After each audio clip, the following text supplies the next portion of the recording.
नमस्कार. श्री स्वामी समर्थ सर्वांना.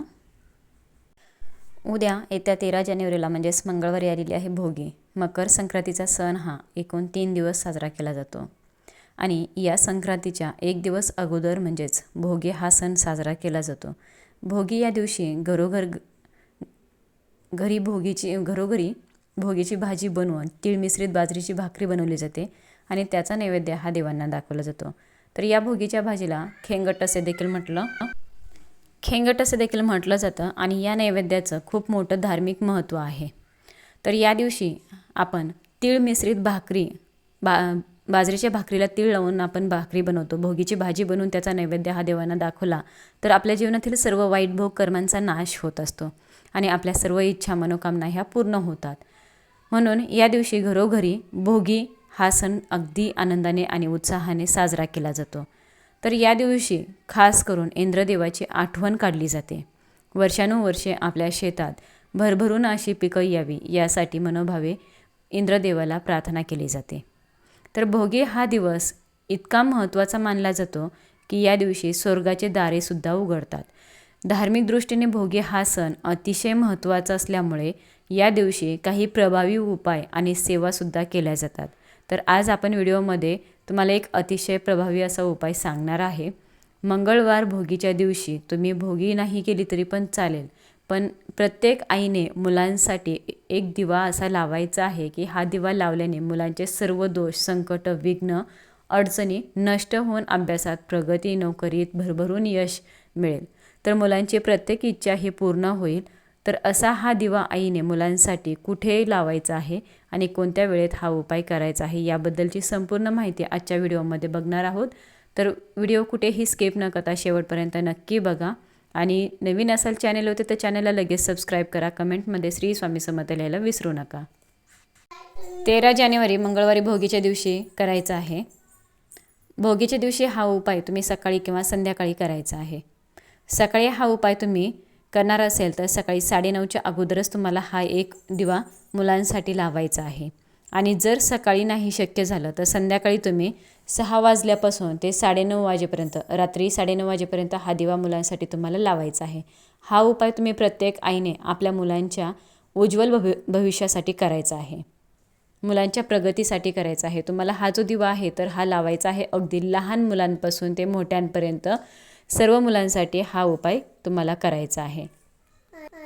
मुलगा असो किंवा मुलगी असो दोघांसाठी हा उपाय तुम्हाला करता येणार आहे. जर तुमची मुलं बाहेरगावी शिकायला असेल तरी हा उपाय तुम्ही मुलांसाठी करू शकतात. भोगीच्या दिवशी मुलांच्या जीवनातील वाईट भोग, वाईट संकट, विघ्न निघून जाण्यासाठी हा उपाय खूप प्रभावी मानला जातो. तर दिवा हा ज्ञानाचे, त्यागाचे आणि प्रकाशाचे प्रतीक मानले जाते. तर या दिव्यामध्ये सकारात्मक लहरी या खूप जास्त असतात आणि म्हणूनच आपण कोणतीही पूजा करत असताना किंवा कोणताही उपाय करण्यापूर्वी सर्वप्रथम दिवा प्रज्वलित करतो आणि यानंतरच आपण सेवा किंवा कोणतेही उपाय जे आहे ते करत असतो, जेणेकरून की जी काही सेवा आहे, जी काही उपाय आहे तर ते देवापर्यंत पोहोचण्याचं काम हा दिवा करत असतो. तर हा उपाय वर्षातून एकदाच करता येतो, तो म्हणजे भोगीच्या दिवशी. जर तुमच्या घरातील लहान मुलं सतत हट्टीपणा करत असतील, सतत चिडचिड करत असतील, तर सांगितलेली कोणतीही गोष्ट ऐकत नसेल किंवा लहान मुलं आहेत सतत किरकिर करतात किंवा मोठी मुलं आहेत शिक्षणामुळे त्यांना यश मिळत नाही, मुलांना अभ्यास करावासा वाटत नाही किंवा मोठी मुलं आहेत शिकलेली आहेत परंतु मनासारखी नोकरी मिळत नाही किंवा लग्नाची वय झालं आहे, मुलं मुली आहेत त्यांचा विवाह योग जुळून येत नाही किंवा काही मुलांना तुमच्या वाईट व्यसन लागलं असेल किंवा तुमच्या मुलांना आत्मविश्वास नसेल. बऱ्याच वेळा मुलं खूप हुशार असतात परंतु जो आत्मविश्वास मुलांच्या आत असायला हवा तो आत्मविश्वास जर तुमच्या मुलांमध्ये नसेल किंवा तुमच्या मुलांना सतत एखाद्या गोष्टीची भीती वाटत असेल तर हा जो दिवा आहे तर हा तुम्ही या भोगीच्या दिवशी लावायचा आहे.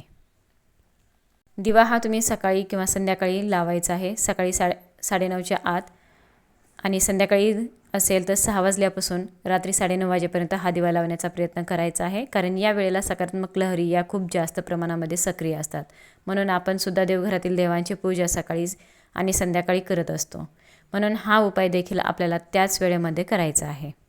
तर हा उपाय करण्यासाठी तुम्हाला भोगीच्या दिवशी सकाळी लवकर उठायचं आहे आणि या दिवशी प्रत्येकाने अभ्यंग स्नान करायचं असतं. प्रत्येकाने अंघोळीच्या पाण्यामध्ये चिमूटभर पांढरे तीळ, थोडीशी हळद टाकून तुम्हाला स्नान करायचं आहे. तर मुलांनासुद्धा अंघोळ घालताना या 2 वस्तू मुलांच्या अंघोळीच्या पाण्यामध्ये टाकायच्या आहेत. गंगाजल टाकायचं आहे. धार्मिक महत्त्वसुद्धा आहे. वैज्ञानिकदृष्ट्यासुद्धा याचं महत्त्व जे आहे ते सांगितलं जातं. तीळ जे असतात ते दारिद्र्यनाशक मानले जातात. तीळ टाकून स्नान केल्याने आपल्यामधील वाईट कर्म, वाईट भोग, नकारात्मकता ही दूर होते. आपलं शरीर शुद्ध आणि पवित्र होत असतं. म्हणून प्रत्येकाने या दिवशी ज्या 2 गोष्टी आहेत या 2 गोष्टी टाकून स्नान करायचं आहे. अगदी लहान मुलांपासून ते मोठ्यांपर्यंत सर्वांनी स्वच्छ स्नान करून झाले की सर्वप्रथम तुम्हाला सूर्यदेवाला जल अर्पण करायचं आहे. भोगी, संक्रांत आणि किंक्रात या 3 दिवशी तुम्हाला सूर्यदेवाला जल हे अर्पण करायचंच आहे.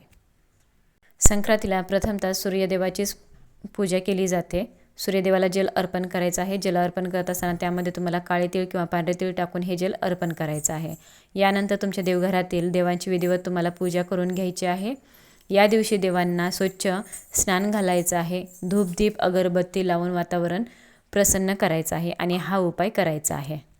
हा उपाय करण्यासाठी तुम्हाला एक कणकेचा दिवा लागणार आहे. थोडंसं गव्हाचं कणिक मळायचं आणि कणकेचा तुम्हाला एक दिवा तयार करायचा आहे. कणकेचाच दिवा तुम्ही घ्यायचा प्रयत्न करा. कणकेचा दिवा नाही शक्य झाले तर मग तुम्ही मातीची पंती घेऊ शकतात.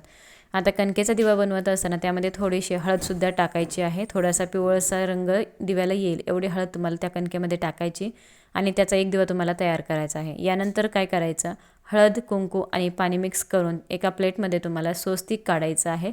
स्वस्तिकमधले 4 बिंदू आणि कडाच्या 2 लाईनसुद्धा द्यायच्या आहेत, तेव्हा स्वस्तिक पूर्ण होतं. स्वस्तिकवती मधोमध तुम्हाला अगदी चिमूटभर पांढरे तांदूळ ठेवायचे आहेत. त्या तांदळामध्ये हळदी कुंकू टाकायचं आहे. त्यावर तुम्हाला हा जो दिवा आहे तर तो ठेवायचा आहे. या दिव्यामध्ये तुम्हाला तेल घालायचं आहे. तर मोहरीचं तेल तुम्हाला असेल तर तेच घाला. मोहरीचं तेल नसेल, जे साधं तेल असेल तर ते तुम्ही घातलं तरी चालेल किंवा तिळाचं तेल टाकलं तरीही चालेल. कापसाची दुहेरी वात करायची आहे आणि त्या वातीला थोडंसं हळदी कुंकू लावून ती लाल पिवळी करायची किंवा तुमच्याकडे कलव्याचा धागा असेल तर त्याला रक्षासूत्र असं देखील म्हटलं जातं. तर रक्षासूत्र त्याची तुम्ही वातसुद्धा दिव्यामध्ये लावू शकतात. रक्षासूत्राची वात असेल तर अतिशय उत्तम. सूत्राची वात असेल तर आपल्या मुलांचं रक्षण होतं, म्हणून रक्षासूत्राचा धागा असेल तर तो लावा. नसेल तर मग वातीला थोडंसं हळदी कुंकू लावून ती लाल पिवळी करून त्या दिव्यामध्ये लावायची आहे. यानंतर तुम्हाला तुमच्या देवघरासमोर ठेवून तो दिवा प्रज्वलित करायचा आहे आणि एका दिव्यामध्ये तुम्हाला थोडेसे पांढरे तीळ टाकायचे आहेत.